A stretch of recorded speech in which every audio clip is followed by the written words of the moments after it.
કોટે clerk Dinesh Delvadiya બન્યા digital એરેસ્ટનો ભોગ. સીબીઆઈના નામે વોટ્સએપ કોલ કરીને 88.50 લાખ રૂપિયા પડાવ્યા. સાયબર ક્રાઇમે 3 આરોપી બ્રિજેશ મોહસિન શોએબની કરી ધરપકડ. 12 રાજ્યોના 8 ખાતાઓનો ઉપયોગ લોકરમાંથી ઘરના ગીરવે મુકાવ્યા. હિન્દી બોલનાર આરોપીઓ આખા પરિવારની ધરપકડની આપી હતી ધમકી. હાલમાં જ રાજકોટમાં 24/8/2025 રોજ એક ડિજિટલ અરેસ્ટ બાબતની ફરિયાદ દાખલ કરવામાં આવેલી છે, જેમાં દિનેશભાઈ દેલવાડિયા નામના ફરિયાદી છે, જે 69 વર્ષના કોર્ટમાંથી નિવૃત્ત ક્લાર્ક છે. તેમની સાથે લગભગ છેલ્લા 40 દિવસથી એક વોટ્સએપ કોલ તેમને આવેલો હતો. 8 જુલાઈ 2025 ના રોજ તેમને સીબીઆઈ દિલ્હીથી એક વોટ્સએપ કોલ આવેલો હતો, જે ફેક કોલ હતો, અને તેમાં એમને કહેવામાં આવ્યું હતું કે આઈસીઆઈસીઆઈ બેંકના એક મેનેજર વિરુદ્ધ મની લોન્ડરિંગ અને ડ્રગ્સનો કેસ દાખલ થયેલો છે, જેમાં તે વ્યક્તિએ સુપ્રીમ કોર્ટમાં નિવેદન આપ્યું છે અને તેમાં તમારું નામ આપ્યું છે કે તમારા ખાતામાં એમણે 10% રૂપિયા ટ્રાન્સફર કરેલા છે. આથી તમને આજરોજ ડિજિટલ અરેસ્ટ કરવામાં આવે છે અને હવે તમે કોઈ પણ વ્યક્તિનો સંપર્ક નહીં કરી શકો, અને જો તમે પરિવારના કે અન્ય કોઈ સભ્યોને જાણ કરશો આ બાબતની, તો તમને અમારી ટીમ આવી અને ત્યાંથી અરેસ્ટ કરીને જતી રહેશે. આ રીતે તેમને સૌ પ્રથમ ખોટા કેસમાં ફિટ કરવા માટે ડરાવવામાં આવ્યા, અને ત્યારબાદ તેમને વિશ્વાસમાં લઈ અને 40 દિવસના સમયગાળા દરમિયાન તેમની સાથે અલગ અલગ વાતો કરી અને તેમને એવું જણાવવામાં આવ્યું કે તમારા પાસે તમારા ખાતામાં જે રૂપિયા પડ્યા હોય તેમાંથી 8 લાખ રૂપિયા તમે આ એક તમારા નામનું એકાઉન્ટ બનાવેલું છે આઈસીઆઈસીઆઈ બેંકનું, તેમાં દાખલ કરો. એ જ્યારે ફરિયાદીએ જમા કરાવ્યા તો પછી બીજા દિવસે તેમને ફોન આવ્યો કે તમારી પાસે જે તમારા બેંક લોકરમાં ગોલ્ડ પડ્યું છે તે ગોલ્ડ સામે ગોલ્ડ લોન લઈ અને તે રૂપિયા પણ આમાં જમા કરાવી દો. અને આમ કરતા કરતા તેમની પાસે ટોટલ 88,50,000 જેટલી રકમ અલગ અલગ ખાતાઓમાં લગભગ અલગ અલગ 8 ખાતાઓમાં દાખલ કરાવવામાં આવી.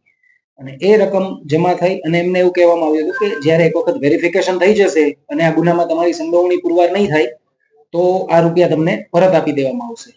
પરંતુ જ્યારે ફરિયાદીને શંકા ગઈ કે આટલા બધા રૂપિયા નાખ્યા છે તેમ છતાં હવે મારો કોઈ કોન્ટેક્ટ નથી થઈ રહ્યો, ત્યારે તેમણે પરિવારમાં વાત કરી તો તેમને ખ્યાલ આવ્યો કે મારા જોડે સાયબર ફ્રોડ થઈ રહ્યું છે. આથી તેમણે સાયબર ક્રાઇમ પોલીસ સ્ટેશન ખાતે ગતરોજ 24/8/2025 ગુનો દાખલ કરાવ્યો, અને ગુનો દાખલ થતા જ મહેરબાન CP sir, joint CP sir તથા ડીસીપી ક્રાઇમ સાહેબની કડક સૂચના હતી કે આરોપીઓને તાત્કાલિક અટક કરવામાં આવે.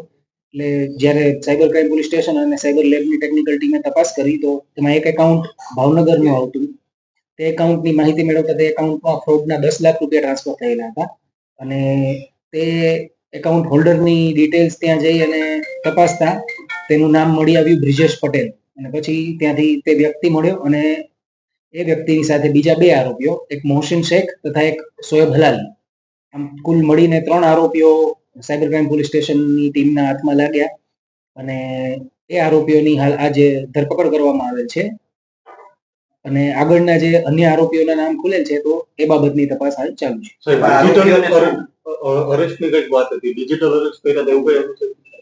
યસ, હા, આ ગુના ડિજિટલ અરેસ્ટ કરવામાં આવેલો છે. ખરેખર ડિજિટલ અરેસ્ટ નામની કોઈ વસ્તુ નથી, પરંતુ મારી નાગરિકોને એક અપીલ છે કે જ્યારે પણ તમને કોઈ વોટ્સએપ પરથી કોલ અથવા વિડીયો કોલ આવે અને તેમાં કોઈ વર્દીધારી પોલીસ ઓફિસર અથવા ઈડીના ઓફિસર કે સીબીઆઈના ઓફિસર બનીને કોઈ તમારી સાથે વાત કરે તો ત્યારે જ સમજી જવું કે આ એક ફ્રોડ કોલ છે અને તમને છેતરવા માટે આ પ્રકારનો કોલ કરવામાં આવે છે.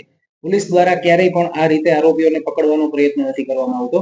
નાગરિકોને ખાસ અપીલ છે કે આ બાબતે સચેત રહેવું, અને કોઈ પણ વ્યક્તિ તમને કોઈ પણ ખોટા સમન્સ કે વોરંટ કે એ કોઈ પણ વસ્તુઓ તમને ઓનલાઈન મોકલે અથવા પોતાના વિડીયો કોલથી પોતે પોલીસની વર્દીમાં છે એવું દર્શાવે તો તે ફેક કોલ હોય અને તે બાબતની ફરિયાદ તાત્કાલિક આપે 1930 પર નોંધાવી દેવી. આમાં આરોપી જે બ્રિજેશ પટેલ છે તેના એકાઉન્ટમાંથી જે આ ફ્રોડનું ફંડ છે તે ટ્રાન્સફર થતું હતું, અને એને જ્યારે સમન્વય પોર્ટલ પર ચેક કરવામાં આવ્યું તો જાણવા મળ્યું કે 12 અલગ અલગ રાજ્યોમાંથી તે એકાઉન્ટ વિરુદ્ધ અરજીઓ થયેલી છે. આમ એ એકાઉન્ટનો ઉપયોગ છે જે આ ફ્રોડ મની છે તેને ટ્રાન્સફર કરી અને આગળના ઉપરી આરોપીઓ સુધી પહોંચાડવા માટે તેનો ઉપયોગ કરવામાં આવેલો હોય તેવું પ્રાથમિક તપાસમાં જાણવા મળ્યું. યસ, આમાં મોહસિન શેખ તથા શોએબ હલાલી જે છે તે કમિશન એજન્ટ તરીકે કામ કરતા હતા, જેમાં તેમના રોલ મુજબ અલગ અલગ કમિશન આપવામાં આવતું હતું. હા, એ બંને આરોપીઓ ભાવનગરના છે. તકલીફમાં તો કારણ કે 88 લાખ એને આપ્યા, કાંઈક એવી નસ દબાતી હોય તો 88 લાખ આપે, શું તકલીફ હતી?